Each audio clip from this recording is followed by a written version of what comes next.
தேவி சமையலில் வந்து இப்போது பைத்தம்பருப்பு வச்சு ஒரு இனிப்பாக ஸ்வீட் செய்ய போகிறோம். அதை எப்படி செய்யுதுன்னு பார்க்கலாம் வாங்க. கேஸ் பற்ற வச்சு கடாய் வச்சுருக்கேன். கடாயில் வந்து ஒரு 100 கிராம் பைத்தம்பருப்பு போட்டிருக்கேன். அது நல்லா பொன் வரல வறுத்து எடுத்துக்கலாம்.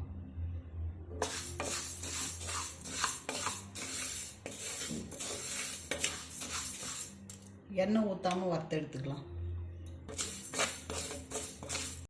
மீடியமான தீ வச்சு வறுத்து எடுத்துக்கலாம். அதிகமாக தீ வச்சா தீஞ்சு போயிடும்.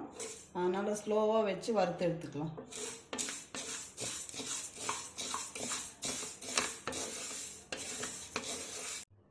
நல்லா வாசனை வர ஆரம்பிச்சிடுச்சு.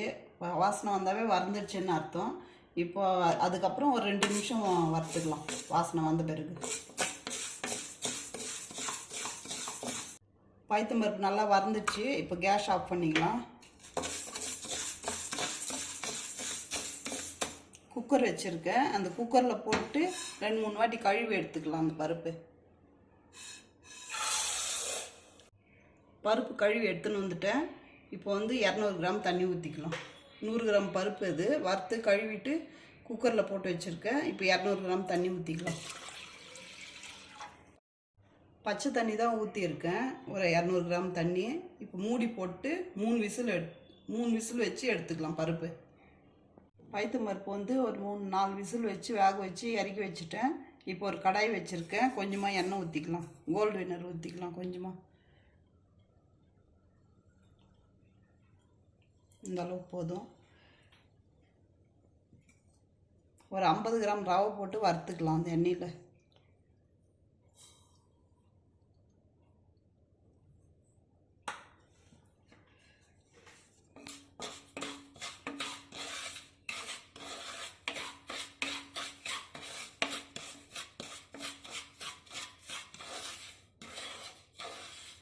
ரவை வந்து நல்லா வறுபட்டுச்சு.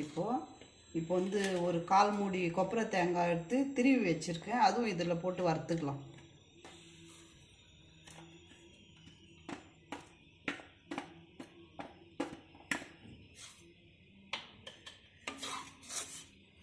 இதில் போட்டாச்சு. வறுத்துக்கலாம். எல்லாத்தையும் ஒரு 2 நிமிஷம் வறுத்துக்கலாம்.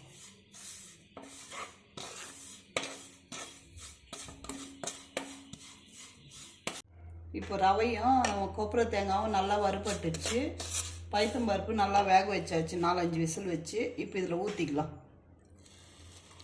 தண்ணியோட ஊற்றிக்கலாம்.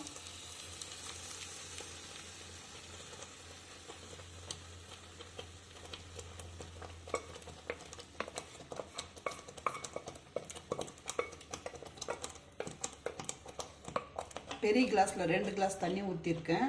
நல்லா வெந்துடுச்சு. இப்போ பருப்பு ஊற்றிட்டு நல்லா தொழுவி விட்டுக்கலாம்.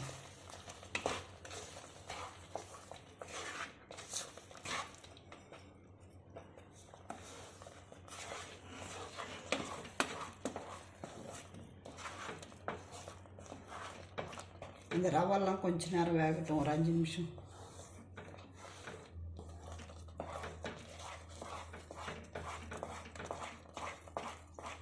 பைத்தம்பருப்பு எல்லாம் ஊற்றியாச்சு.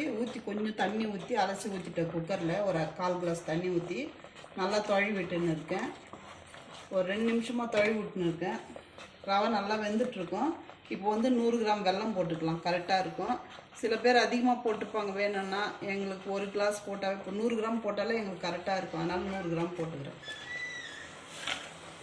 100 கிராம் பைத்தம்பருப்பு, 50 கிராம் ரவை, 100 கிராம் வெல்லம் கரெக்டாக இருக்கும்.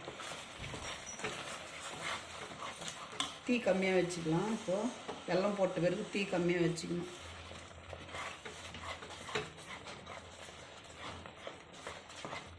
நல்லா வெல்லம்லாம் கறிட்டோம்.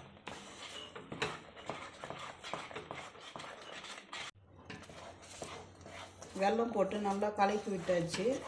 வெல்லம்லாம் நல்லா கரைஞ்சிடுச்சு. கீழே இறக்கி வச்சுட்டு முந்திரி திராட்சை வறுத்து கொட்டிக்கலாம். அதில்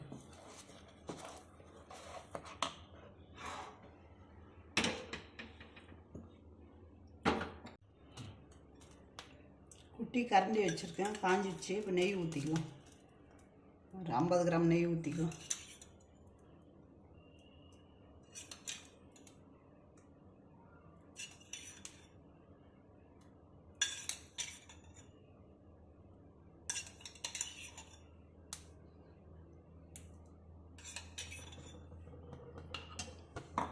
போதும்.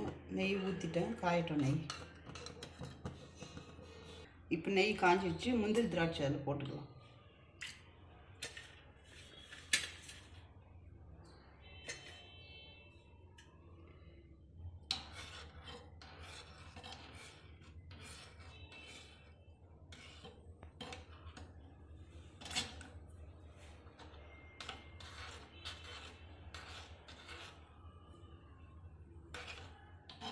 நல்லா பொண்ணு வரலாம் வறுத்துக்கலாம்.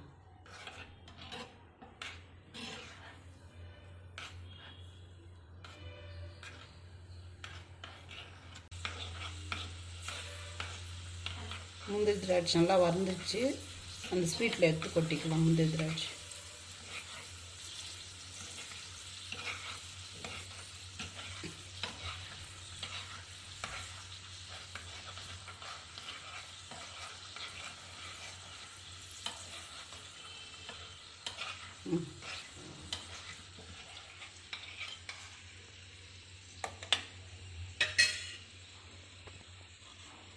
இப்போ இதில் கொட்டிக்கலாம் நெய்யெல்லாம். நெய் முந்திரி திராட்சைலாம்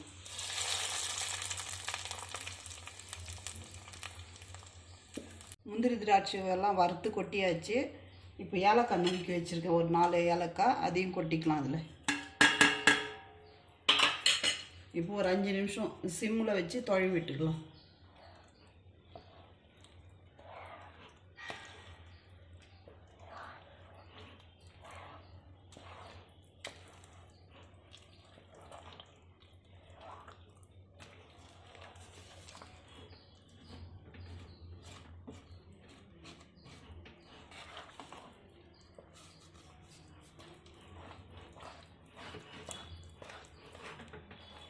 நல்லா தொழி விட்டுக்கினே இருக்கணும், இல்லைன்னா அடி பிடிச்சிக்கும்.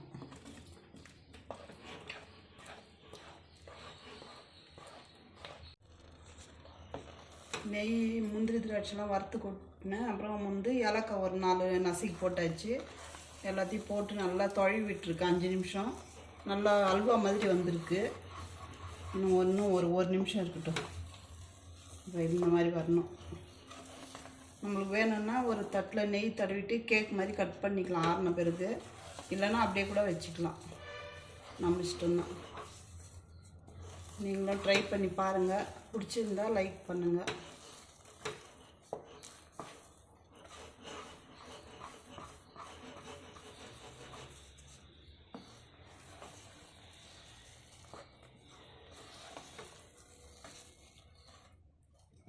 அவ்வளோதான். இந்த ஸ்வீட் ரொம்ப நல்லாயிருக்கும்.